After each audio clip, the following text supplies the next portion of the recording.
జీవితం ఒక ప్రయాణం, గమ్యం కాదు. సమస్యలు లేని జీవితం సుగంధం లేని పువ్వుతో సమానం. విజయం అంటే 10 సార్లు పడి 11వ సారి లేవగలగడం. నలుగురిలో నువ్వు ఒకడిగా ఉన్నప్పుడు నీ గురించి నువ్వు ఆలోచించు. నలుగురు నీ గురించే ఆలోచించేటప్పుడు సమాజం గురించి నువ్వు ఆలోచించు. నిన్నటి గురించి చింతించకు, రేపటి గురించి కలలు కనకు. ఈ రోజులో జీవించు. కష్టాలు లేకుండా సుఖాన్ని ఆశించకు, ముళ్ళు లేకుండా గులాబీని ఆశించినట్లు.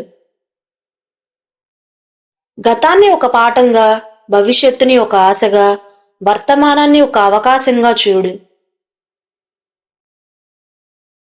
కోపం మనకు తెలియకుండానే ఇతరులకు చేసే శిక్ష కాదు, మనకు మనమే వేసుకునే శిక్ష.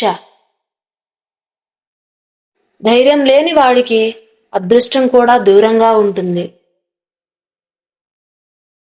సాయం చేయడం ఒక హక్కు, సాయం తీసుకోవడం ఒక అదృష్టం.